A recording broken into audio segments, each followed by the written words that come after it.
नमस्कार, राधे राधे, जय हिंद। कैसे हैं आप सभी? मैं जितेंद्र सोनी स्वागत करता हूं आपका खान ग्लोबल स्टडीज के इस डिजिटल प्लेटफॉर्म पर। आशा है आप सभी लोग अच्छे होंगे, मस्त होंगे, बड़े ही आनंद के साथ आप अपनी तैयारी कर रहे होंगे। कैसे हैं आप? कैसी आपकी तैयारी चल रही है?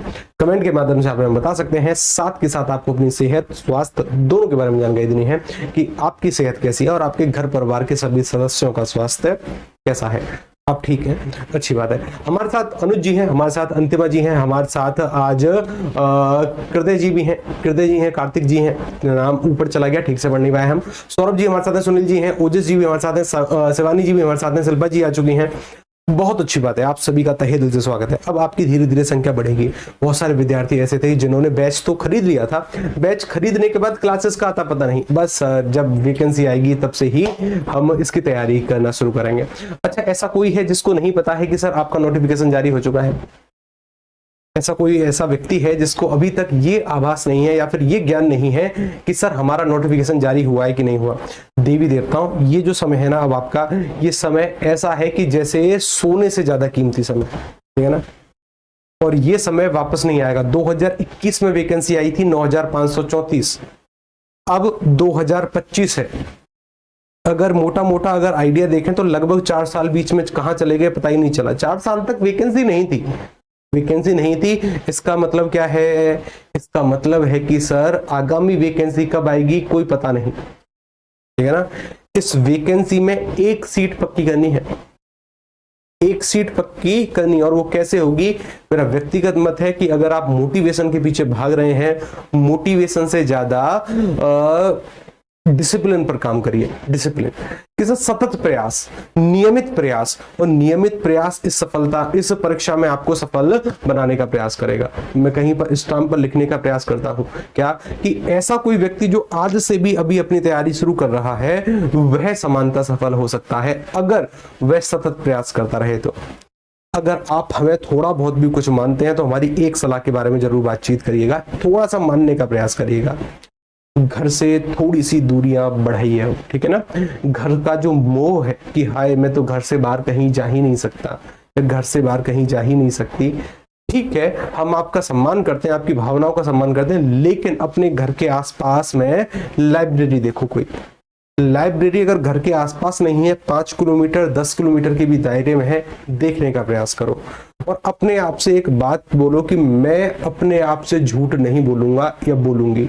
मैं अपने आप से गद्दारी कर नहीं सकता, मैं अपने आप से गद्दारी कर नहीं सकती। मतलब एक विद्यार्थी को पता होता है कि उसका सिलेक्शन होगा कि नहीं होगा, एक विद्यार्थी जानता है कि उसकी तैयारी का स्तर क्या है, एक विद्यार्थी को पता होता है कि उसके मॉक टेस्ट में कितने अंक आ रहे हैं, कि क्या संभावनाएं हैं, सब पता होता है उसको, ठीक है ना। फिर वहां पर लक नामक फैक्टर का कोई भी योगदान नहीं रहता, ठीक है ना, कोई लक नहीं, क्योंकि उसे पहले से आभास है कि उसके साथ क्या होगा, ठीक है ना।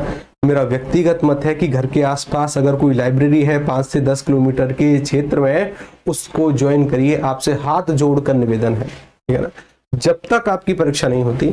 और ये अपने अंदर अपने मन को समझाने का प्रयास करना है कि चाहे इसकी परीक्षा 2 महीने में हो जाए, चाहे इसकी परीक्षा 4 महीने में हो जाए, चाहे इसकी परीक्षा 1 साल के बाद हो, जब तक इसकी परीक्षा नहीं होगी मैं लाइब्रेरी ना तो छोड़ूंगा ना छोड़ूंगी, ठीक है ना। बस इतना सा वादा चाहिए आपसे कि लाइब्रेरी में पढ़ना है कम से कम 10 घंटे, और 10 घंटे का आउटपुट चाहिए हमें 8 घंटे, ठीक है ना।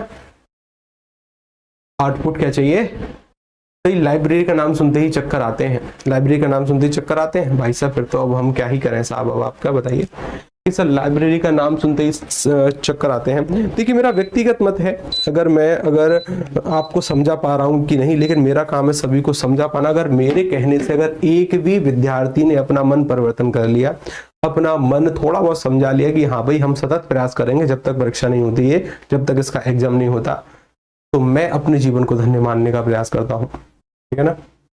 मैं अपने जीवन को धन्य मानने का प्रयास करता हूँ। हाँ भाई हम लगभग समझा पाए आपको, ठीक है ना, समझा पाए आपको, ठीक है। आपकी वैकेंसी में 3 साल की छूट और है, जो कि अच्छी बात है, और अच्छी बात होने के साथ साथ कंपटीशन बढ़ेगा। वो भी विद्यार्थी आएंगे जो कि पिछली वाली वैकेंसी में ओवरेज हो गए थे।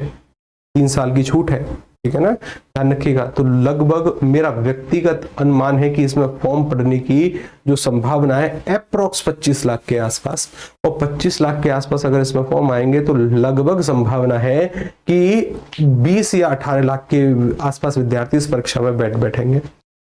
4000 जगह है, 4500 जगह है, और 4500 जगह में अप्रोक्स 20 लाख या 18 लाख विद्यार्थी बैठेंगे। ये अपना रूम ही लाइब्रेरी है, बना दो उसको, ठीक है ना। और घर वालों से बोलने का प्रयास करो कि ज्यादा ढिंढोरा पीटना बंद करें कि लड़का या लड़की क्या कर रहा है। किसी को बताना नहीं है कि पढ़ रहा है कि क्या कर रहा है, हमें नहीं पता भाई साहब कि कुछ कर रहा है, हमें जानकारी नहीं है। समानता नाते रिश्तेदार किसी के सामने दिखा कर पढ़ना कि देखो हम पढ़ रहे हैं, हम कितना पढ़ने वाले। एक समय के बाद ईगो आएगा, तैयारी जैसे ही अब अच्छे से होने लगेगी ना, 1 महीने या फिर 15 दिन के बाद अब विद्यार्थी अपने आप को ईगो में लेकर आने का प्रयास करेगा। ईगो अगर आपके अंदर आ गया, वास्तव में वही राक्षस है, वो जो मैं का भाव है कि अब तो मुझे सब कुछ पता है, इस टॉपिक को मैं तो अब सॉल्व कर लूंगा, ठीक है। समानता शांत रहिएगा, ठीक है ना, शांत रहना है, जरूरी बात यह है। तो ये लाइब्रेरी में क्या होता है, आप मिलने आओ तब मैं आपको बताऊंगा कि लाइब्रेरी में क्या होता है। अरे सुधर जाओ रे, ठीक है ना, सुधर जाओ। चलिए अच्छी बात है। क्या ये बात समझ पाए हैं हम? तैयारी करेंगे तो भरकस करेंगे, नहीं तो नहीं करेंगे। सीधी सी बात है कि तैयारी करेंगे तो करेंगे साहब, हम अपने आप से झूठ बोलने का प्रयास नहीं करेंगे कि भाई मैं तो पढ़ने की कोशिश कर रहा हूं। कोशिश क्या होती है, पढ़ना चाहिए, ठीक है ना। अपने आप से झूठ, अपने आप से दगा। पर व्यक्तिगत मत है कि अगर आप 6-7 महीने की तैयारी में अपने आगामी 70 साल को सुधारते हैं ना, मेरा यकीन मानना कि इससे ज्यादा अच्छी बात और कोई बहुत सस्ता सौदा है, कर लो इसको हंसते हंसते हुए। आपके परिवार में चाहे आपकी माता जी हैं, चाहे आपके पिताजी हैं, चाहे आपके भाई, चाहे आपके बंधु, चाहे परिवार का कोई भी सदस्य, किसी ने अगर उनको गाली गलौज करी होगी, अपशब्द कहे होंगे या प्रताड़ित किया होगा, मेरा यकीन मानना जिस दिन वो आपके कंधे पर 2 सितारे देखेंगे ना, उस दिन उनके पूरे खानदान की रूह कांप जाएगी, पूरे खानदान की रूह। हर उस व्यक्ति के बारे में सोचो जिसने आपके परिवार को कुछ यातना या झूठा परेशान या सामान्यतः बहुत ज्यादा प्रताड़ित किया है। मेरा व्यक्तिगत मत है जिस दिन शरीर पर वर्दी आप धारण करोगे ना, उनके केवल उस व्यक्ति की नहीं, उस पूरे खानदान की रूह कांप जाएगी। ये क्या हो गया, हल्ला मत करना, चुपचाप से बस लगे रहना शांति के साथ। कुछ चीजें शांति के साथ होती हैं, एकांत में होती हैं। पढ़ाई, प्रेम और विद्या का अर्जन एकांत भाव में होता है, शांति से होता है, गुप्त होता है, ठीक है ना, यानी कि दिखावा नहीं। आगे चलते हैं कि सर जी हम टॉपिक के बारे में बातचीत कर रहे हैं। उम्मीद है कि मैं शायद अपनी बात को समझा पाया हूंगा।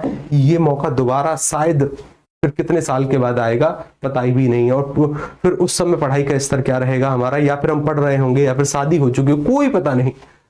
जी जान झोंक दो अभी, ठीक है ना, जितनी हिम्मत है। बाकी सब छोड़ दो ठाकुर जी के हाथ में, वो जो करेंगे वो क्या करेंगे। हम अपने आप से गद्दारी करने वाले नहीं है, हम तो खूब भरकस प्रयास करेंगे। अब वो जाने, उनका काम जाना है, ठीक है ना। मेहनत में तो कोई कसर नहीं होगी साहब, ठीक है। उम्मीद है कि आप समझ रहे होंगे कि समय जो है ना आपका, मैं बता नहीं सकता कि कितना कीमती है। इस समय को ना आप आज से जब आपकी परीक्षा हो जाएगी तब याद करोगे कि सही समय पर किसी ने गाइड कर दिया। आगामी 70 साल सुधर गए हमारे, ठीक है ना। चलिए कि सर अगर आज आप हिंदी पढ़ेंगे तो सर हिंदी में ये टॉपिक हम पढ़ेंगे, ये समानता पहले से डिसाइड होना चाहिए। कि सर अगर आज आप मैथ में रेशियो पढ़ेंगे तो सर रेशियो जब तक कवर नहीं होगा और किसी टॉपिक पर मैं जाऊंगा ही नहीं, मैं कोई टॉपिक नहीं पढ़ूंगा। अगर आज सर मैं करंट अफेयर पढ़ूंगा तो करंट अफेयर इस वाले मंथ की, और जब तक वो करंट अफेयर कवर नहीं होती उस मंथ की, जैसे मैंने फरवरी लिखा कि मैं आज फरवरी माह की करंट अफेयर पढ़ूंगा, जब तक फरवरी माह की करंट अफेयर कवर नहीं होती ना मैं मैथ पढ़ूंगा, ना मैं हिंदी, ना मैं कुछ भी नहीं पढ़ूंगा, ठीक है ना। ऐसा भाव मन में कि सर ये जो स्थिति है ना, ये कम से कम अब आपकी परीक्षा की नोटिफिकेशन आ चुकी है। अप्रोक्स 9 से 10 घंटे के अगर आपके टारगेट है तो मेरा यकीन मानिएगा बहुत अच्छी बात है। जिसका आरओ में 125 क्वेश्चन सही है। क्या करूं सर, किस पर फोकस करूं? मेंस पर फोकस करिए, ठीक है ना, मेंस पर फोकस करिए, मेंस पर फोकस करिए, ठीक है ना, मेंस पर फोकस करिए। अच्छी बात है। आगे चलें कि सर इसके साथ अगर हम बातचीत करें यहाँ पर कि अगर आज आपने कोई टॉपिक पढ़ा है, एक डायरी आज ही खरीदनी है, अगर नहीं है तो उस पर डेट के हिसाब से लिखने हैं ताकि पता रहे कि इसका रिवीजन कब करना है। आज पढ़े हुए टॉपिक का 7वें दिन 14वें दिन समय मिल जाएगा तो 21वें दिन हमें उसका रिवीजन कर लेना है, बेहद आवश्यक है। सर जी बस नींद आती है, नींद का सबसे अच्छा उपाय है या तो वो आप च्युइंगम इत्यादि जिसका भी आप सेवन करें या फिर चाय या कॉफी दिन में 1-2, या जब जब आपको नींद आती है तब तक कोई मैथ का कठिन सवाल या फिर जहां पर कैलकुलेशन हो उसको सॉल्व करने का प्रयास करना। जहां पर दिमाग सक्रिय होता है ना वहां पर फिर नींद नहीं आती। नींद आती है हिंदी पढ़ते समय या फिर जीएस का कोई भी सब्जेक्ट पढ़ते समय, ठीक है ना। पढ़ने वाले टॉपिक में नींद आती है, सॉल्व करने वाले टॉपिक में नींद नहीं आती। अगर आपको मैथ और रीजनिंग पढ़ते समय भी नींद आ रही है तो सुबह थोड़ा बहुत योग इत्यादि करना शुरू करिए, ठीक है ना। थोड़ा सुबह योग इत्यादि करना शुरू करिए कि दिमाग अभी एकाग्र नहीं है, एकाग्र चित्त में नहीं है। पढ़ते समय दुनिया जहां के ख्याल आपके मन में आ रहे हैं दिमाग अभी कंसंट्रेशन की पावर उसमें कम है। सुबह आधे घंटे एक साथ कहीं ना कहीं बिल्कुल शांत बैठने का प्रयास करें। कोई कसरत मत करो, कोई कुछ नहीं, बस शांति के साथ एक जगह आधे घंटे बिना कुछ हिले डुले, बिना फोन का इस्तेमाल करे केवल बैठना है।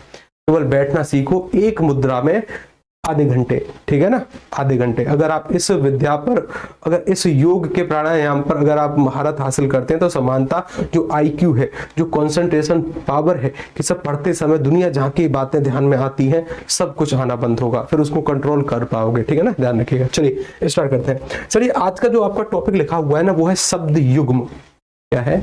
शब्द युग्म। आज का टॉपिक क्या है? शब्द युग्म। और शब्द युग्म से मेरा तात्पर्य है कि सर बहुत सारे शब्द ऐसे होंगे जो कि समान मिलते होंगे, लेकिन कल वाले टॉपिक में थोड़ा सा बचा हुआ है। कल एक टॉपिक था अनेक शब्दों के स्थान पर आने वाले एक शब्द, उसके 200 शब्द हमें पढ़ने हैं। जैसे हम अखबार पढ़ते हैं, कैसे पढ़ते हैं? जैसे अखबार, उनमें से 40 से 50% शब्द हमें पहले से पता होते हैं, कुछ शब्दों के बारे में अभी समझना है। अगर आपने कल वाली फाइल के जो 200 शब्द दिए थे आपके लिए, अगर आपने पढ़े हैं तो जी बहुत अच्छी बात है, और अगर आपने वो नहीं पढ़े हैं तो भाई क्या ही कहने कि सर हम एक कदम पीछे चल रहे हैं, ठीक है ना। अच्छी बात है कि सर कल आपको कुछ होमवर्क का कार्य दिया गया था जो कि ये रहा। मैंने कहा अनिवार्य शब्द से मेरा मतलब क्या है कि जो किसी भी स्थिति में टाला ना जा सके, और जो अनिवार्य से भी अनिवार्य होता है उसे कहते हैं अपर्याय, ठीक है ना। अच्छी बात है। अदृश्य सर जिसे देखा ना जा सके। मैंने कहा अविनाशी शब्द का अर्थ क्या है कि सर विनाशी मतलब जिसे कभी विनाश न किया जा सके, जिसका कभी विनाश ना हो, अविनाशी उसे कहते हैं, ईश्वर का पर्यायवाची है। असीम शब्द का मतलब क्या है? जिसकी कोई सीमा ना हो, जिसकी कोई सीमा ना हो, जिसकी सीमा है ससीम। कि सर आत्मनिर्भर शब्द का मतलब क्या है कि अपने आप पर निर्भर है। इसका मतलब जो दूसरों का सहारा ना लेकर अपना काम स्वयं करे। पराश्रित का मतलब होता है जो दूसरों के सहारे से जीता हो। पराश्रित की दूसरों पर का अर्थ होता है दूसरा, दूसरों पर आश्रित। एक शब्द अभूतपूर्व जो पहले कभी नहीं हुआ। अच्छा, भूत का अर्थ होता है बीता हुआ, पहले मतलब पहले, और जो पहले कभी नहीं हुआ है उसे कहते हैं अभूतपूर्व। अदृश्य पूर्व, इसका मतलब जो पहले कभी नहीं देखा गया, अदृश्य पूर्व। अश्रुतपूर्व जो पहले कभी नहीं सुना गया। एक है स्वावलंबी, यूपीएसआई ने पूछा है इसको कि जो अपने ही बल पर रहता हो उसे कहते हैं स्वावलंबी व्यक्ति है, ठीक है ना, स्वावलंबी। एक और सवाल कि अगर मैंने कहा जो दूसरों का भला चाहता है उसे कहते हैं हितैषी व्यक्ति है, सभी को पता है। कि सब परोक्ष कहते हैं जो आंखों के सामने ना हो, यानी आंखों के विपरीत हो। पर का अर्थ होता है दूसरा या विपरीत। प्रत्यक्ष जो आंखों के सामने है। अतीन्द्रिय शब्द का अर्थ है जो इंद्रियों से परे हो, भगवान का पर्यायवाची है अतीन्द्रिय। इसे ही अगोचर कहते हैं। इसे ही क्या कहते हैं? अगोचर। इसे ही क्या कहते हैं? अगोचर, ठीक है ना। सर एक शब्द है ज्ञातव्य। ज्ञातव्य शब्द का अर्थ होता है कि जो जानने योग्य है, जिसको जान सकते हैं। सर्वव्यापी शब्द का अर्थ है जो सब जगह व्याप्त हो। अब केवल धैर्यता के साथ सुनने का प्रयास करना है, ठीक है ना। 100 शब्दों को हम पढ़ते हैं, 100 शब्द आप पढ़ेंगे अपने घर से, फिर उसके बाद शब्द युग्म हम पढ़ेंगे, ठीक है ना। अच्छी बात है। सर्वव्यापी जो सभी जगह व्याप्त है, ईश्वर का ही पर्यायवाची है। सर्वज्ञ, ज्ञ का अर्थ ज्ञाता होता है जो सब कुछ जानता है। अल्पज्ञ जो कम जानता है। वाचाल जो बहुत ज्यादा बोलता है। मितभाषी, मित का अर्थ होता है कम बातचीत करने वाला। कि सर जो कम बोलने वाला है ना उसे कहते हैं मितभाषी। आगे बढ़ो। मैंने कहा सर दुर्जय जिसे जीतना कठिन है, जिस पर विजय प्राप्त करना कठिन है, जिसे जीतना। दुर का अर्थ कठिनता को व्यक्त करता है। दुर एक उपसर्ग है। अजय जिसे जीता ही ना जा सके उसे कहते हैं अजय। अक्षम जिसे क्षमा हम नहीं कर सके, जो क्षमा करने योग्य नहीं है। क्षम्य जो क्षमा करने योग्य है। अनुज, अनु का अर्थ होता है पीछे, जा का अर्थ होता है जन्म लेना, जिसका जन्म हमसे पीछे होता है यानी हमारा छोटा भाई। अग्रज, जिसका जन्म सर हमारे बाद में हुआ है। दुर्लभ, दुर्लभ मतलब जो कठिनाई से मिले, जो हमें कठिनाई से प्राप्त हो, बड़ी ही दुर्लभ पोस्ट है ये, ठीक है ना। सुलभ, बड़ी ही सुलभ आप इसको बना सकते हो अपने टारगेट लिखकर, यानी बड़ी आसानी से मिल सकती है अगर एक एक टॉपिक पर प्रयास होता रहे, प्रैक्टिस होती रहे, सतत प्रयास होता रहे। नश्वर, जिसका नाश होना तय है, यानी जैसे कई बार बोलते हैं कि शरीर नश्वर है, तो यानी शरीर का नाश होना तय है। अच्छा, शाश्वत, आत्मा शाश्वत है, यानी आत्मा का कभी नाश नहीं होता। इसलिए जो हमेशा रहने वाला हो वो आत्मा है, शरीर नश्वर है, तो शरीर के लिए नश्वर शब्द का प्रयोग करते हैं। आगे बढ़िए। अनाहूत, जो सर जिसे बुलाया गया हो, माफी चाहूंगा, आहूत शब्द का अर्थ होता है जिसे बुलाया गया हो, और जिससे बुलाया ना गया हो उसे कहते हैं अनाहूत। अन का प्रयोग यहाँ पर देखने को मिलता है। वैद्य, वैद्य का अर्थ होता है जो कानून के अनुसार है। अभेद आप जानते हैं जो कानून के विरुद्ध में हम प्रयोग करते हैं। पक्षपाती, पक्षपाती मतलब कि समानता किसी पक्ष में रहने वाला कोई व्यक्ति, किसी एक पक्ष की बात करने वाला व्यक्ति, किसी एक समुदाय की बात करने वाला व्यक्ति। तटस्थ, मोस्ट इंपोर्टेंट शब्द है, यूपीएससी पूछ चुका है, जो किसी के पक्ष में ना हो। एक ऐसा व्यक्ति है जो किसी के बहकावे में नहीं आता, जो किसी के पक्ष में नहीं है, जो अपनी विचारधारा पर ही है, उसे कहते हैं तटस्थ, ठीक है ना। हाँ, कि सर एक शब्द है सर सर्वसहा, इसका मतलब जो सब कुछ सह लेता हो, युधिष्ठिर जो युद्ध में स्थिर रहने वाला है। अज्ञेय कहते हैं जिसे जाना न जा सके। एक शब्द है सर सहिष्णु, सहिष्णु शब्द का अर्थ होता है जो सहज करने में समर्थ हो, जो माफी चाहूंगा जो सहन करने में समर्थ हो, उसे कहते हैं सहिष्णु। सहिष्णु शब्द भगवान विष्णु का भी पर्यायवाची है, ठीक है, ध्यान रखिएगा। परिश्रमी, जो बहुत परिश्रम करने वाला हो, उसे कहते हैं परिश्रमी। सहिष्णु मतलब जो सहन करने वाला हो। आगे बढ़िए। ये सब मुमुक्षु, मुमुक्षु कहते हैं एक ऐसा व्यक्ति जिसको मोक्ष पाने की इच्छा है। सामान्यतः साधु संतों का पर्यायवाची है, भक्तों का पर्यायवाची है। जो मोक्ष चाहता हो उसे कहते हैं मुमुक्षु। परोपकारी, पर का अर्थ होता है दूसरा, जो दूसरों पर उपकार करता हो, जो दूसरों की भलाई करता हो, उसे कहते हैं परोपकारी व्यक्ति है। स्वार्थी, जो अपने ही बारे में सोचता हो, स्वार्थी है। कि सर जो केवल अपने बारे में सोचे, जो अपना ही भला चाहे, स्वार्थी। कि सर एक शब्द जन्मांध, जन्म से अंधा। सर्वभक्षी, जो सब कुछ खाने वाला है। फलाहारी, केवल फल पर, कि भाई केवल फल खाता है। शाकाहारी, शाक सब्जी खाने वाला। मांसाहारी, मांस का सेवन करने वाला। निरामिष, निरामिष का मतलब क्या है, जो मांस का भक्षण नहीं करता। इसका विलोम हमने पढ़ा था आमिष या सामिष, उसका अर्थ होता है मांस का भक्षण करने वाला। आहूत का अर्थ होता है सर जिसे बुला लिया गया है, जिसे बुलाया गया है। एक और सवाल देखिए, मैंने कहा कि आस्तिक जो वेदों में या ईश्वर पर यकीन रखता है वह आश्रित होगा। निष्पक्ष, निष्पक्ष मतलब कि भाई जो किसी के पक्ष में नहीं है उसे कहते हैं निष्पक्ष। एकदम निष्पक्ष जांच होगी, मतलब किसी पक्ष को विशेष में ध्यान में रखकर तब जांच नहीं होगी। मैंने कहा समदर्शी, समदर्शी का मतलब जो सबको समान भाव से देखने का प्रयास करता है, समदर्शी है। जैसे कानून, जैसे अदालत, ठीक है ना, अच्छी बात है। सर्वदर्शी, जो सब कुछ देखता हो।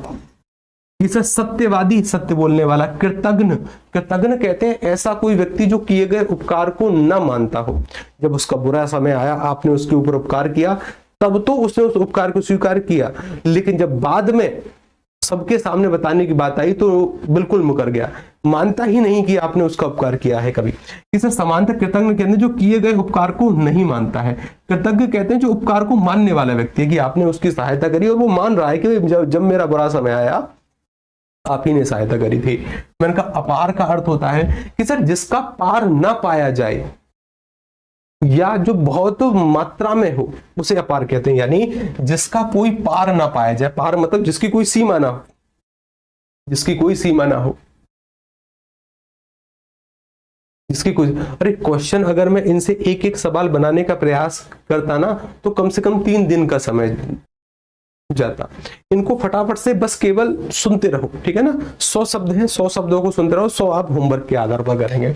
अभूतपूर्व सर जो पहले कभी नहीं हुआ। जिज्ञासु किसे कहते हैं, जिसे जानने की इच्छा है उसे कहते हैं जिज्ञासु। अगर अंत में हम छोटे ऊ की मात्रा से प्रदर्शित करते हैं ना तो सर ये उस व्यक्ति के बारे में जानकारी देने वाला शब्द हो जाता है। जानने की इच्छा जो रखता है उस व्यक्ति को कहते हैं। मैंने कहा विशेषज्ञ जो किसी विषय का विशेष ज्ञाता हो। वी का अर्थ विशेष होता है। अच्छा, मैंने कहा अडिग, जो डिगे नहीं, यानी जो अपने पथ पर ही रहे, जो इधर उधर ना जाए, जो अपनी जगह से ना हटे, अडिग कहते हैं। अंडज, अंडे से जन्म लेने वाला।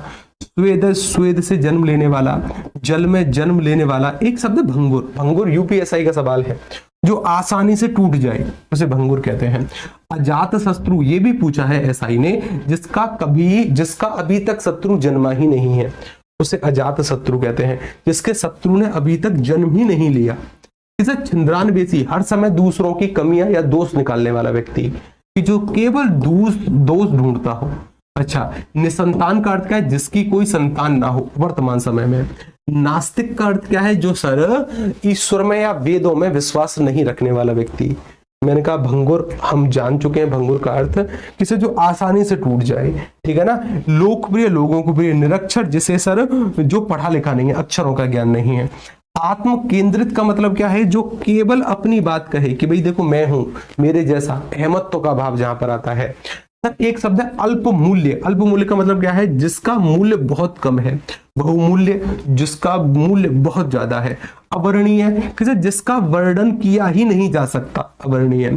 सुबोध शब्द का अर्थ क्या है? जो कि बोध कहते हैं कि सर एक तरीके से समझ लेना, जो आसानी से हम समझ लें उसे कहते हैं सुबोध, ठीक है ना। दुर्बोध, जो कठिनाई से समझ में आए, जो बहुत मुश्किल से समझ में आए। स्वावलंबी शब्द का तात्पर्य क्या है? कि जो सब काम अपने आप ही करता है, बड़ा ही स्वावलंबी व्यक्ति है। एक और सवाल मैंने कहा, पराश्रित किसे कहते हैं? दूसरों पर आश्रित रहने वाला। आत्मनिर्भर, अपने आप पर। मितभाषी, वाचाल, कवि।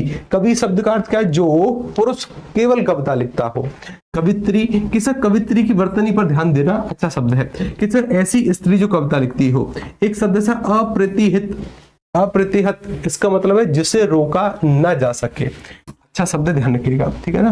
अप्रतिहत, जिसे रोका ना जा सके। ऐच्छिक, अपनी इच्छा पर निर्भर रहने वाला। अगम, जहां जाया ना जा सके। अक्षय, जिसको कभी समाप्त नहीं किया जा सकता, जिसका कभी क्षरण नहीं हो सकता, उसे अक्षय कहा जाता है। अच्छा, इसे अकथनीय, जो कहने योग्य नहीं है। मैंने कहा आगामी, आने वाला। अतीत, बीता हुआ। जन्मांध, जन्म से अंधा। अनुपम, अनुपम मतलब देखो यहां पर क्या है? एक शब्द है सर उपमा। उपमा कहते हैं तुलना को, जिसकी तुलना ही नहीं हम कर सकते उसे कहते हैं अनुपम। जिसकी उपमा ना दी जा सके। उपमा का मतलब तुलना होता है, आगे चलकर उपमा अलंकार पढ़ेंगे। इसे असूर्य स्पर्शा, इसका मतलब क्या है? ऐसी स्त्री है जो हमेशा घर के अंदर रहती है, जिसने कभी सूर्य तक नहीं देखा। यानी बेड़ियों, मतलब सामान्यता एक ऐसी महिला जो घूंघट में रहती है, या ऐसी जिसके ऊपर परिवार का दबाव बहुत ज्यादा है। उभयचर, उभय का अर्थ होता है दोनों, दोनों ही जगह रहने वाला व्यक्ति, यानी जैसे थल और जल, उसे उभयचर कहते हैं। जल और धरती दोनों पर रहने वाला। नवचर, नव आकाश को, थल सर पृथ्वी को, जल सर जल को ही कहते हैं, ठीक है ना। यहाँ पर 100 शब्द और थे, ये आप पढ़ेंगे कैसे? ये आप पढ़ेंगे सर अपने आप, ये पढ़ेंगे आप अपने आप। इसके कुछ 200 शब्द हम आपको और प्रदान करेंगे एक फाइल में, जो कि यूपीपीसीएस में बने हैं, ठीक है ना। उनको भी एक बार पढ़ने की आवश्यकता है, क्योंकि समानता मैंने एक पैटर्न देखने का प्रयास किया है। क्या कि यूपीएसआई में कुछ ऐसे भी सवाल, जीएस के भी और या हिंदी के भी ऐसे भी सवाल आते हैं जो कि यूपीपीसीएस में आ चुके हैं। यानी जो यूपीपीसीएस सवाल पूछ चुके हैं ना, वो सवाल थोड़े से इंपोर्टेंट, सवालों का स्तर वही है, लेवल वही है।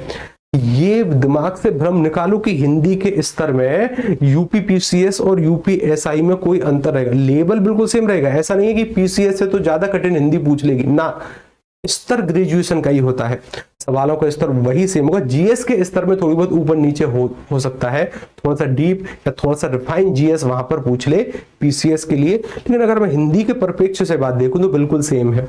कल हम कुछ पीसीएस में आए हुए शब्द करेंगे, अगर आपको अभी थोड़ी सी प्रैक्टिस करनी है करो, देखो लो 2-4 शब्दों पर और करो प्रैक्टिस। कि अगर मैं आपसे ऐसे पूछता हूं, कल हमने कहां तक प्रैक्टिस करी थी भाई? कल हमने कहां तक प्रैक्टिस करी थी? चलो इस वाले सवाल से दो चार शब्दों पर और प्रैक्टिस करो, उसके बाद आगे आएंगे। मैंने कहा जो व्यक्ति विदेश में रहता है उसके लिए हम किस वाले शब्द का प्रयोग करते हैं? फटाफट से कमेंट के माध्यम से उत्तर बताओ, जब तक मैं थोड़ा सा पानी पी लूं, ठीक है ना। चलिए, कि एक ऐसा व्यक्ति है जो विदेश में रहता है, क्या उसको अंतःवासी कहते हैं, प्रहरी कहते हैं, कि प्रवासी कहते हैं, कि प्रगल्भ कहते हैं? क्या कहते हैं भाई इसको? सर सुनिए, मेरे क्वेश्चन का आंसर दे दीजिए, पूछिए जी जायसवाल जी, ठीक है ना, पूछिए एक बार फिर से पूछिए, ठीक है ना, एक बार फिर से पूछिए। ऐसा हो सकता है कि हर समय ना हम कमेंट देखने हर समय कमेंट हम देख भी नहीं सकते, ठीक है ना। उसे कहते हैं सर प्रवासी। क्या कहते हैं? प्रवासी। प्रवासी जो विदेश में रहने वाला व्यक्ति है, सर उसे कहते हैं, जो व्यक्ति विदेश में रहता हो उसे कहते हैं प्रवासी। यानी सर प्रवासी शब्द से मेरा मतलब क्या होगा? जो विदेश में रहता हो या अपने देश से बाहर किसी अन्य स्थान पर रहने वाला जो व्यक्ति है, ठीक है ना, रहने वाला है। मैंने कहा कि एक शब्द है सर ये शब्द, एक शब्द है सर प्रगल्भ। क्या शब्द है? प्रगल्भ। इसका मतलब होता है वाचाल, यानी बहुत बोलने वाला व्यक्ति। इसका मतलब होता है धृष्ट भी होता है या फिर अत्यंत चतुर व्यक्ति भी होता है, ठीक है ना। ये सभी इसके अर्थ होते हैं। सर यूपीएसआई में जॉब के दौरान स्टडी लीव मिलती है क्या? 2 साल की, 2 साल की, 2 साल की, ठीक है ना, 2 साल की स्टडी लीव मिलती है।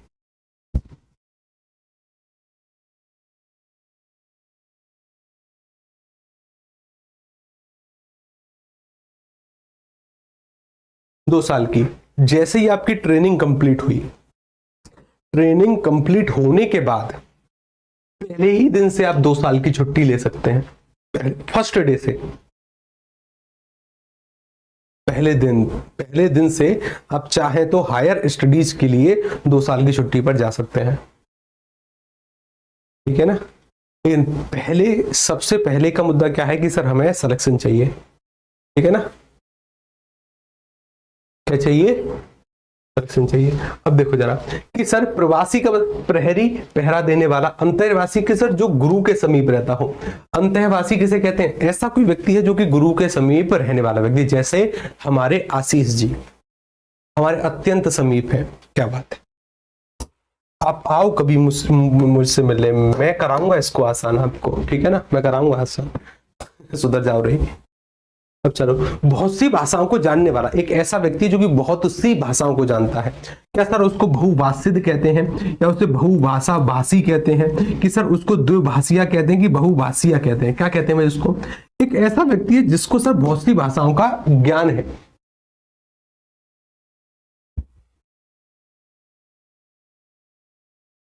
सर जी सैलरी मिलेगी लीव के दौरान? हे भगवान, सैलरी क्यों ही मिलेगी भाई लीव के दौरान? जब आप छुट्टी पर हैं, सरकार के लिए काम नहीं कर रहे हैं, तो आपको सैलरी थोड़ी ना मिलेगी। तो वो एलओपी होती है, मतलब लीव विदाउट पे। कि भाई बहुभाषित, कि सर इसका सटीक उत्तर क्या होता है? 2 साल की छुट्टी चाहिए और 2 साल की छुट्टी के बाद सामान्यतः आपको सैलरी भी चाहिए। हे भगवान, सुधर जाओ रे।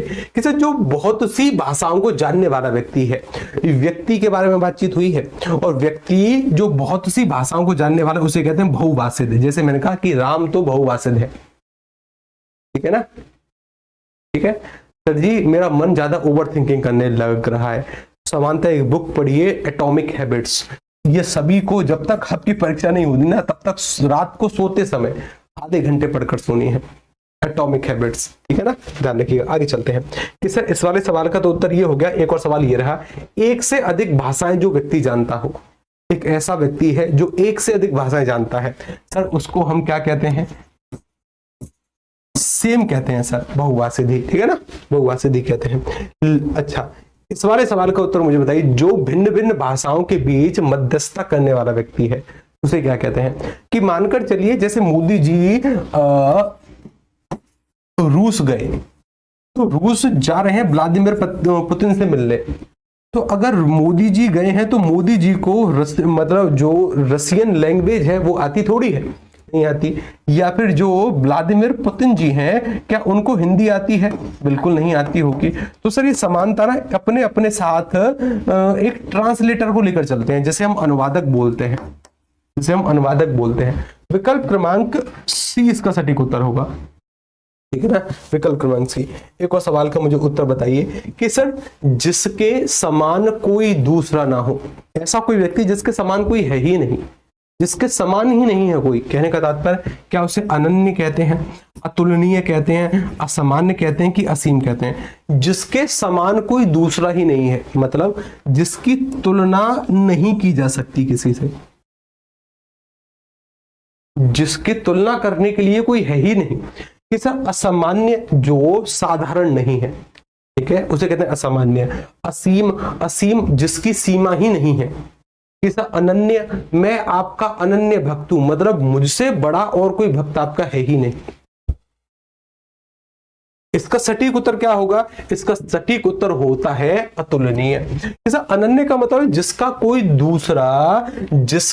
दूसरा ना हो या जिसका कोई आश्रय ना हो, उसे हम क्या कहते हैं? अनन्य। कि मैं आपका अनन्य भक्त हूं यानी मेरे सिवा कोई दूसरा, मतलब मेरा आपके सिवा अब और कोई नहीं है, ठीक है ना। एक और सवाल, मैंने आपसे एक और सवाल पूछा, जिसका कोई अर्थ ना हो उसे हम क्या कहते हैं?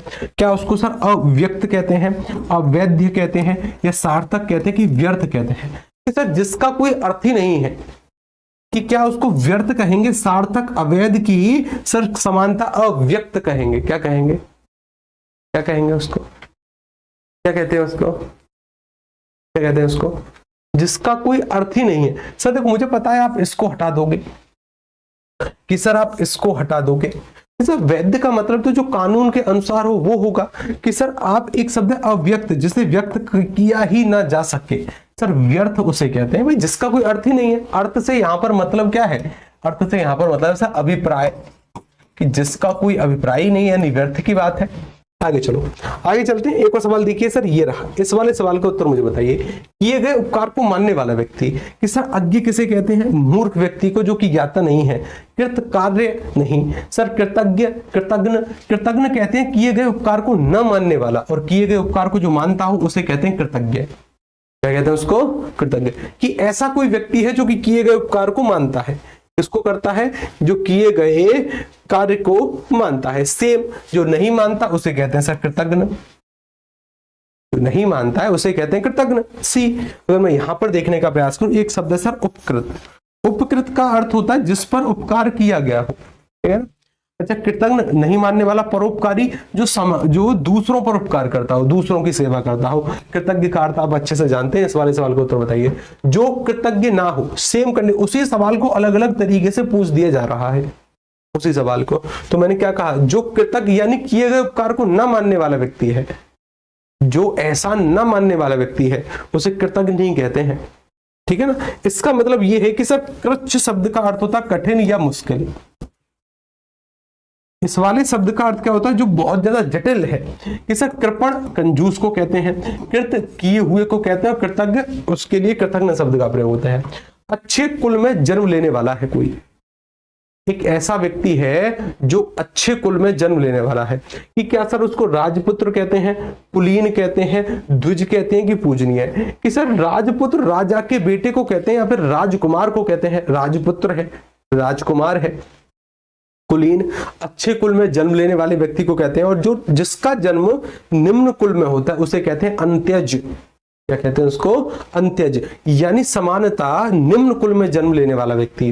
द्विज जिसका जन्म दो बार होता हो, जैसे दांत है, हाथी है, गणेश जी हैं, ब्राह्मण है, चंद्रमा है, इन सभी का। पक्षी है जो अंडे से जन्म लेने वाले हैं, सभी का जन्म दो बार होता है, पहले अंडे का फिर उससे उस पक्षी का।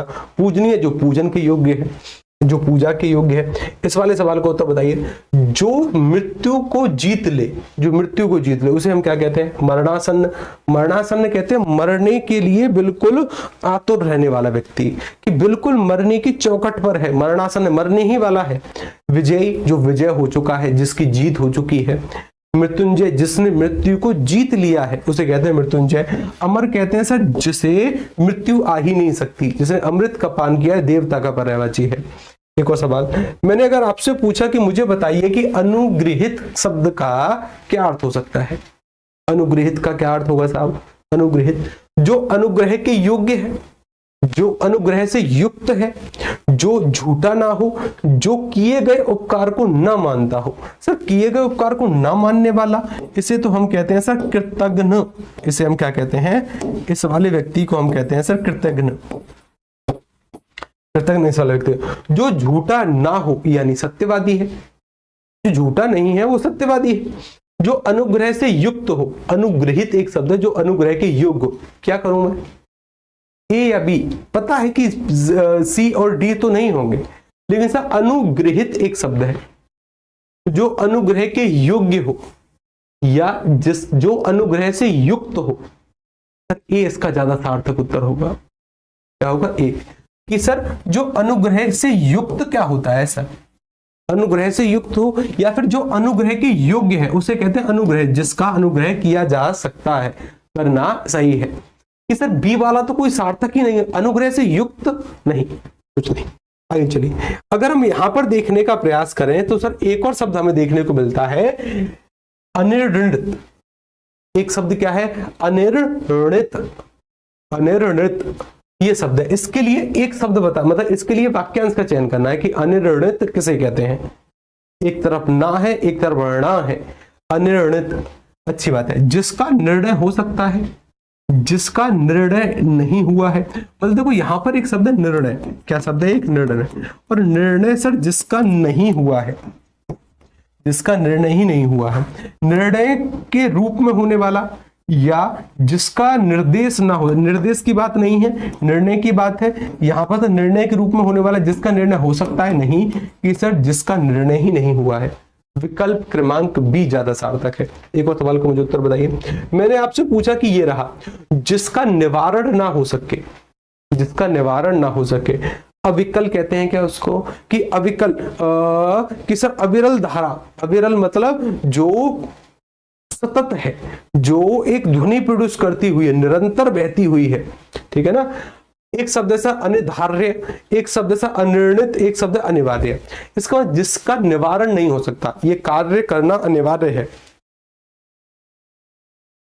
इस एज में सफल होना अनिवार्य है। मतलब जिसका निवारण नहीं हो सकता। अगर आपको एक अच्छा जीवन चाहिए, एक अच्छी लाइफ चाहिए, 35-40 साल की एज तक संघर्ष नहीं करना है, थोड़ी सी मेहनत कर लो। मेहनत तो आपको करनी है, या तो बुढ़ापे में या फिर जवानी में। अंतर क्या है, जवानी की जो मेहनत है ना, जवानी की, इसमें ना समानता शरीर अच्छा होता है तो ज्यादा दिक्कत नहीं होती, बुद्धि का स्तर ठीक होता है। अगर ये मेहनत बुढ़ापे में होगी ना, बुढ़ापे में तब जाकर थोड़ी बहुत कठिनाई हो सकती है कि बुढ़ापे में ना तो शरीर साथ देगा। मेरा व्यक्तिगत मत है कि कल मैंने ना कुछ ऐसी वीडियो किसी ने मेरे पास पोस्ट करी, एक पिता को एक लड़का थप्पड़ों से मार रहा था, थप्पड़ों से 2 सालों से। पिता ने जरा सी तेज आवाज में बातचीत करी, कभी इस गाल पर कभी उस गाल पर, थप्पड़ों से लड़का अपने बाप को पीट रहा था। और बाप, वो पिताजी जो थे, समानता अपनी इज्जत के चलते लोगों में वह बात बता नहीं रहे थे। एक दिन पड़ोस के एक लड़के ने देखा कि वो जो बगल वाले अंकल हैं, उनके गाल पर ना कुछ निशान है, तो उसको शक हुआ तो उसने समानता छुपकर एक वीडियो बनाई खिड़की से। उसके पिताजी घर के अंदर बैठे हुए थे, लड़का आया, लड़का मतलब बाहर का गुस्सा था। पिताजी ने जरा सी आवाज में थोड़ी सी बातचीत करी कि 1 गिलास पानी दे दो। लड़के ने उसको इतने थप्पड़ मारे, मतलब पिताजी को इतने थप्पड़ मारे कि पूछो मत। कभी इस गाल पर, कभी इस गाल पर, कभी सर में थप्पड़ मारे। ये आयाम है, ठीक है ना, ये सत्यता है समाज की, और इससे ये स्थिति बद से बदतर होने वाली है। मैं फिर कह रहा हूं कि सफलता इस समय, इस एज में अगर आपको मिल जाएगी ना, तो समानता बुढ़ापा सुगम हो जाएगा। समानता आगे के 70 साल ठीक से कटेंगे। स्थिति है, तब जाकर वो वीडियो सोशल मीडिया पर आई, पुलिस ने संज्ञान लिया। संज्ञान लेने के बाद अब बेचारे पिताजी करें क्या? उनका हृदय है कि भाई वो अपने नाती पोतों के साथ खेलें। उनका हृदय है कि जो उन्होंने खून पसीने की कमाई से एक मकान खड़ा किया था, वो उसमें रहें। ये भयावह स्थिति है समाज की। अभी जितनी मेहनत आप कर लोगे ना, मेरा यकीन मानना कि ये बातें सुनने में बड़ी अच्छी लगती हैं, क्योंकि आदर्श भरी बातें हैं। आदर्शतापूर्ण वाली बातें कि भाई चोरी करना बुरी बात है, डाका डालना बुरी बात है, ये आदर्श वाली बातें हैं। सच्चाई बहुत विकट है, ठीक है ना। अगर आपके पास पैसा है तो दुनिया आपकी है। जितने नाते रिश्ते, जितने भी आपके सगे संबंधी या फिर जितने आपके परिवार वाले भी, हम उनको भी कुछ अपवादों को छोड़कर परिवार वाले भी, जब तक समानता आपके अंदर या आपके अंदर कोई खूबी या फिर पैसे नहीं है, दिक्कत भरा काम हो जाएगा, ठीक है ना। ध्यान रखिएगा, अभी सफल होना है। लक्ष्य बनाओ इसे कि सर एक जॉब चाहिए इसी में ही। ये जो 4500 वैकेंसी है ना, 4543, इसमें अपनी वर्दी को देखो एक सीट पर कि मैं ट्रेनिंग पर पहुंच रहा हूं, और उस ट्रेनिंग पर पहुंचने के लिए समानता इतनी जी तोड़ मेहनत करनी होगी कि जिसकी कोई सीमा नहीं है। ये अभी करनी है, अन्यथा बुढ़ापे में क्या होगा किसी का कोई नहीं पता, ठीक है ना। एक समय के बाद ना समानता क्या है कि अगर आप के पास धन नहीं है, ज्ञान नहीं है, तो मेरा व्यक्तिगत मत है कि परिवार वाले भी फिर एक समय के बाद दुत्कारने का प्रयास करते हैं कि कब तक छाती पर मूंग दलता रहेगा, कब तक कष्ट देता रहेगा, कुछ काम कर ले, कब तक रोटी तोड़ता रहेगा, ठीक है ना। और लड़कों की जिम्मेदारी उसमें वर्तमान की स्थिति को देखते हुए बहुत ज्यादा होती है, ठीक है ना। ध्यान रखिएगा, जब घर में एक लड़का पैदा होता है ना, तो समानता उसके ऊपर पैदा होते ही पूरी जिम्मेदारियों का बोझ आता है, पूरी जिम्मेदारियों का। इस पूरे परिवार की रस्सी को कांधे पर लेकर तुम्हें खींचने का प्रयास करना है। चाहे तुम बेलदारी करके लेकर आओ, चाहे तुम अच्छा कार्य करो, चाहे तुम किसी भी स्थिति, परिवार का निर्वहन आपको करना है। वर्तमान के समाज की बात है, ठीक है ना। अब महिलाएं भी इसमें भूमिका निभा रही हैं, जो कि अच्छी बात है, लेकिन आज भी 90% घरों में लड़कों के ऊपर इस जिम्मेदारी को थोपने का प्रयास होता है। कमा के लाओ, कहीं से भी लाओ, परिवार का जीवन यापन करो, ठीक है ना। आपका जीवन सरल नहीं है। आप ना समानता किसी के सपने हो, ठीक है ना। आप में कोई अपना भविष्य देखने का प्रयास करता है, आपके माता पिता, कि चलो मेरे जो बुढ़ापा है या फिर जो मेरा भविष्य है वो मेरे सामने खड़ा है। बहुत संघर्ष है आपके जीवन में, ठीक है ना। ये मिडिल क्लास की जो स्थिति है ना, भयावह है, ठीक है ना। ध्यान रखिएगा, जिसका निवारण ना हो सके उसके लिए एक शब्द क्या है, अभी कल सर जिसका निवारण अनिवार्य कहते हैं उसको, ठीक है ना। जिसका निवारण ना हो सके अनिवार्य, कि सर जो अवश्य होने वाला हो। सर ऐसा ही बनने वाली लड़कियों की शादी कांस्टेबल से करवा रहे हैं घर वाले जबरदस्ती, बस जी पड़ेगी। सर ऐसा ही बनने वाले लड़कियों की शादी कांस्टेबल से करवा रहे हैं घर वाले जबरदस्ती।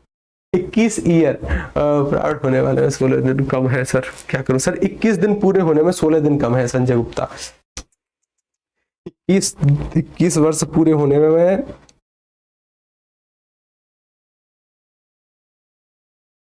6 दिन कम है। एक बार फिर से नोटिफिकेशन को ध्यान से देखने का प्रयास करिए कि डेट ऑफ बर्थ क्या मांगी गई है, कैसे है। 6 दिन कम है ना, तो भाई साहब अब क्या ही करें, फिर तो अगली बार, ठीक है ना। फिर तो अगली बार अगर 6 दिन कम है तो जो अवश्य होने वाला हो, सर उसे क्या कहते हैं, निश्चित, अवश्य या अवश्यम भावी या शाश्वत। जो अवश्य होने वाला है, जो अवश्य होने वाला है, ठीक है ना। थोड़ी सी किस्मत साथ नहीं है अगर 6 दिन कम है तो, ठीक है ना। या फिर किस्मत आपसे थोड़ा बहुत और बड़ा कुछ चाह रही है, ठीक है ना। यदि पिछले वाले क्वेश्चन का सी होगा ना, अच्छा पिछले वाले क्वेश्चन का सी है क्या, देखिए, अनिर्णित, जिसका निर्णय करना कठिन हो, जिसका निर्णय ही ना हुआ हो, उसे कहते हैं अनिवार्य। कहते हैं जिसका निवारण ना हो सके, मतलब जिसका कोई और विकल्प ही ना हो, जिसका निवारण ही ना हो सके, ठीक है ना। अच्छा ये निवारण शब्द है, मतलब जिसका और पूर्ण रूप ना हो सके, जिसका कोई और विकल्प ना हो, समानता, ठीक है ना। उसके लिए ये वाला शब्द निकल कर आता है अनिवार्य। डी इसका सटीक उत्तर है, ठीक है, बहुत अच्छी बात है। अच्छा अगर हम अनिर्णित की बात करें ना, अनिर्णित शब्द का मतलब होता है जिसका निर्णय ना हुआ हो कि भाई इस पर क्या डिसीजन आया है।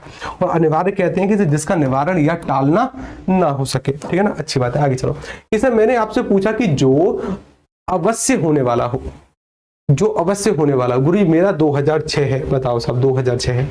कि सर जो अवश्य होने वाला है ना, उसे कहते हैं अवश्यम भावी। अवश्य होने वाला है उसे क्या कहते हैं, अवश्यम भावी। एक और सवाल का मुझे उत्तर बताइए, ये रहा चिन्हित शब्द के लिए उपयुक्त वाक्य कौन सा होगा? फिर फटाफट से आते हैं शब्द युग्म वाले टॉपिक पर। सर जी जच नहीं रहा था, क्या नहीं जच रहा था?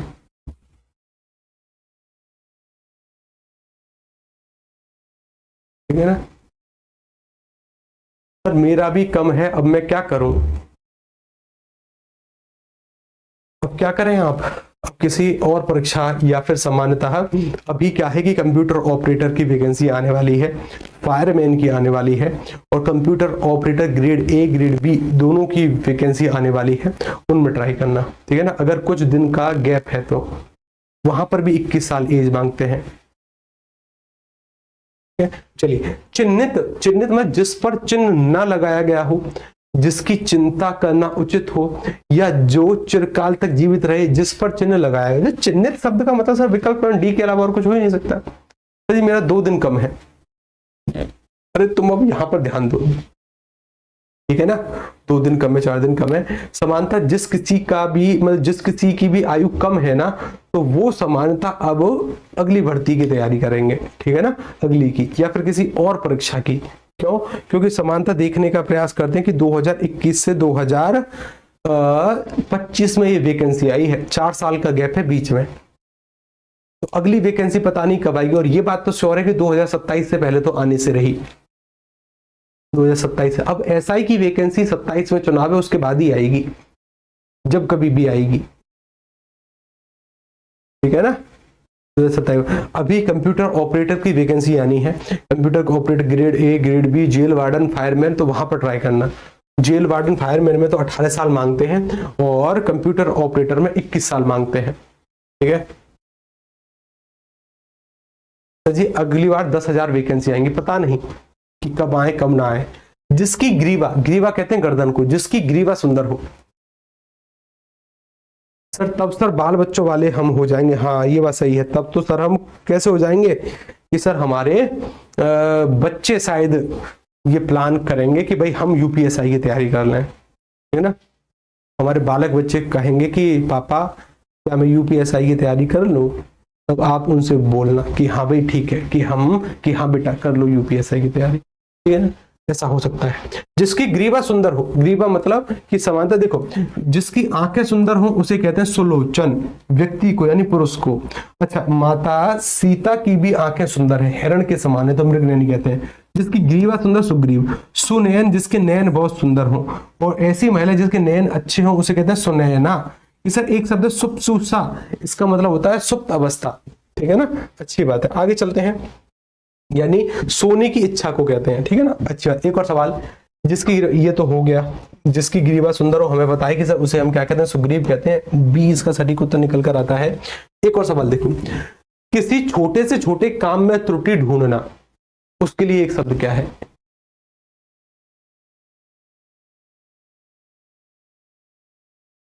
हाँ, कि वो बोलेंगे कि बाप से तो नहीं हुआ, बेटे से उम्मीद है। ये प्रकृति का नियम है। ठीक है ना, ये प्रकृति का नियम है, और ये कुछ बुरा भी नहीं है इसमें। ठीक है ना, कुछ बुरा भी नहीं है इसमें। चलिए अब देखो जरा, किसी छोटे से काम में त्रुटि ढूंढना उसे कहते हैं छिंदानबेसी, हर समय दूसरों की कमियां ढूंढने वाला। एक शब्द आलोचक। आलोचना जो होती है ना, अच्छी बुरी दोनों हो सकती है, ध्यान रखिएगा। कि आलोचना करने वाला, जो आलोचना करने वाला है उसे हम क्या कहते हैं? आलोचक है। आलोचना अच्छी और बुरी दोनों हो सकती है, अच्छी भी हो सकती है और बुरी भी। ठीक है ना, आलोचना आलोचना होती है, अच्छी बात है। छिंदानवेशी मतलब छिद्र शब्द का अर्थ है दोष या कमियां, अन्वेषी मतलब ढूंढने वाला, जो समानता दूसरों की कमियों को ढूंढता हो। ईर्ष्यालु ईर्षा करने वाला, अज्ञानी जैसे ज्ञान ना हो। इस वाले सवाल का उत्तर बताइए। सव्य साची शब्द के लिए एक वाक्य क्या है? ये यूपीआरओ ने भी पूछा था। ये यूपी अच्छा, पार्थिव का मतलब होता है जिसका संबंध पृथ्वी से है, उसे पार्थिव कहते हैं। कि जैसे पार्थिव शरीर है, आत्मा पार्थिव नहीं है, कि पार्थिव शरीर यहीं रह गया, इसी लोक का था, पृथ्वी लोक का ही था, कि पृथ्वी पर रह गया, इसलिए पार्थिव है। अच्छी बात है। कि सव्यसाची, सर सदा सत्य बोलने वाले को क्या सव्यसाची कहते हैं? बाएं हाथ से कार्य करने वाला, जिसे बहुत कुछ सुना हो, कि सर अपनी इच्छा के अनुसार आचरण करने वाला। सव्यसाची कहते हैं अर्जुन को, कि जो अपने दोनों हाथों से कार्य कर सकता है, दाएं हाथ से तो करता ही करता है, बाएं हाथ से भी निशाना लगाने का प्रयास करता है। ऐसा कोई व्यक्ति जो अपने बाएं हाथ से भी कार्य कर लेता है उसे कहते हैं सव्यसाची। विकल्प क्रमांक बी इसका सटीक उत्तर है, ठीक है ना, विकल्प क्रमांक बी। अरे बाएं हाथ से तो ठीक है, लेकिन बाएं हाथ से भी कार्य करने वाला, तो दोनों हाथों से कार्य करता हूं, अच्छी बात है। ऐसी कन्या जिसका विवाह किसी, ऐसी कन्या जिसके विवाह का वचन दे दिया गया हो उसे हम क्या कहते हैं? एक ऐसी स्त्री है, एक ऐसी स्त्री नहीं, एक ऐसी कन्या है, कन्या कहते हैं 19 वर्ष तक की लड़की को, ठीक है ना, अगर शास्त्रों की माने तो, कि एक ऐसी 13 से 19, ठीक है ना, जिसे कहीं पर भी पूजा अर्चना हो तो जो भोज के लिए बुलाने का प्रयास करते हैं ना, तो कन्या को, यानी किसी अविवाहित स्त्री को, ठीक है ना। वैसे मैक्सिमम एज 19 साल मानते हैं शास्त्रों के अकॉर्डिंग। कि ऐसी कन्या जिसके विवाह का वचन दे दिया गया हो उसे हम क्या कहते हैं?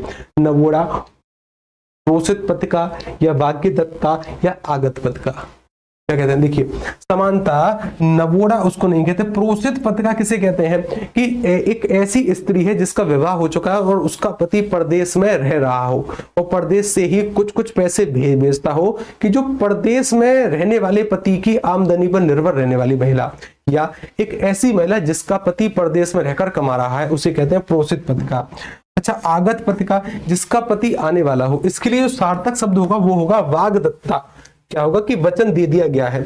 नवोड़ा किसे कहते हैं? कि सर नव विवाहित स्त्री को, इसी को सर नायिका भी कहते हैं। नायिका का एक अर्थ अभिनेत्री भी होता है और नवोड़ा भी होता है। नायिका का अर्थ क्या होता है? कि सर ऐसी महिला जिसकी हाल फिलहाल में शादी हुई हो, और अभिनेत्री भी इसका अर्थ होता है अभिनय करने वाली। प्रोषित, जिसका पति परदेश गया हो। वाग्दत्ता, वाक कहते हैं वचन को, दत्ता मतलब दी गई, जिसका वचन दे दिया गया हो शादी का। आगत पत्रिका वैसे जिसका पति परदेश से लौट कर आ रहा है, जिसे वेतन न मिलता हो। एक ऐसा व्यक्ति है जिसको कभी वेतन ही नहीं मिलता, जिसे वेतन न मिलता हो, क्या कहते हैं साहब उसको? जिसे कभी वेतन ही नहीं मिलता हो, क्या कहते हैं उसको? जिसको कभी वेतन ही नहीं मिलता, तो सर क्या उसको आकाशवृत्ति कहते हैं क्या? या अवैतनिक, या वैतनिक की भिखारी? सर भिखारी कहेंगे क्या उसको? वैतनिक कहते हैं जिसको वेतन मिलता है महीने के एंड में या साप्ताहिक, ठीक है ना, अच्छी बात है। अवैतनिक कहते हैं सर उसको, क्या कहते हैं? अवैतनिक। ये शब्द अच्छा है आकाशवृत्ति। और आकाशवृत्ति शब्द का जो अर्थ होता है ना, आकाशवृत्ति का, एक ऐसी वृत्ति या एक ऐसी आजीविका जिसके लिए कोई निश्चित साधन ना हो, जो आकाश से मिलने वाले दान आदि पर निर्भर हो, उसे कहते हैं आकाशवृत्ति। कि मतलब समानता एक ऐसी जीविका है जो कि आकाश से मिलने वाले या फिर दान इत्यादि के क्षेत्र से मिलने वाली आजीविका पर निर्भर रहने वाले व्यक्ति, आकाशवृत्ति, ठीक है ना, अच्छी बात है। जो किसी अन्य व्यक्ति के स्थान पर कार्यरत हो, जो किसी अन्य व्यक्ति के स्थान पर कार्यरत हो, क्या उसे स्थानापन्न कहते हैं, या स्थानांतरित कहते हैं, या एकाधिकार कहते हैं, कि निरुपाय कहते हैं? कि किसी अन्य व्यक्ति के स्थान पर कार्यरत हो उसे हम क्या कहते हैं? स्थानापन्न, स्थानांतरित, एकाधिकार, या निरुपाय, क्या कहते हैं उसको? क्या कहते हैं? इसका होमवर्क में उत्तर ढूंढना, इसका होमवर्क में उत्तर ढूंढना। अच्छा, यहां पर देखे बिना, ठीक है ना, इसका भी उत्तर होमवर्क में ढूंढना, इसका भी उत्तर होमवर्क में। कि जो उस पद पर होने के कारण किसी में रत हो, किसी कार्य में रत हो, पद पर रहने के बाद किसी कार्य में रत है, तो उसे अधिकारी, पदेन, या फिर पदाधिकारी, या फिर प्रतिष्ठित कहते हैं। इस वाले सवाल का भी उत्तर ढूंढना, ठीक है ना, इसका भी उत्तर ढूंढना। और एक और सवाल है, एक और सवाल है, अरे कहाँ गया, चलो कोई दिक्कत नहीं, इन दोनों ही सवालों के उत्तर ढूंढना, इन दोनों ही सवालों के उत्तर, ठीक है, चलिए, ठीक, डन डन, बहुत अच्छी बात है। अच्छा, आज वैसे हम शब्द युग्म पढ़ने वाले थे, लेकिन कोई बात नहीं, आज हमने इन पर भी प्रैक्टिस कर ली। शब्द युग्म फिर हम पढ़ेंगे कल। शब्द युग्म की एक फाइल आपके कल वाली फाइल के नीचे होगी, अगर आपने पढ़ी होगी तो बहुत अच्छी बात है, नहीं पढ़ी है तो कृपया करके उसको पढ़िएगा कि भाई इस वाली अवधि का मतलब क्या है, जहां पर छोटी ई की मात्रा, जहां पर बड़ी ई की मात्रा है। काश ऐसे लिख दिया, कस ऐसे लिख दिया, कस ऐसे लिख दिया, कस ऐसे लिख दिया, तो इन तीनों का मतलब क्या है? कुजन, कूजन, इन दोनों का मतलब क्या है? कि अगर काश मैंने ऐसे लिखा है तो उसका अर्थ खांसी है, काश मैंने ऐसे लिखा है तो एक प्रकार की घास को कहते हैं, चास लिखा है तो खेती को कहते हैं, चास ऐसे लिखा है तो नीलकंठ पक्षी को कहते हैं, इति समाप्ति और इति सर्व विघ्न को कहते हैं। का कृति कृति कृति और कली कली चूड़ चूड़ इत्यादि इत्यादि, इन्हें कहते हैं स्वरम शुद्ध भिन्नार्थक शब्द। इन्हें शब्द युग्म कहा गया है। कल इनके ऊपर बातचीत हो जाएगी, ठीक है ना। चलिए फिर कब मिलेंगे आपसे कल वाली क्लास में, तब तक के लिए नमस्कार, राधे राधे।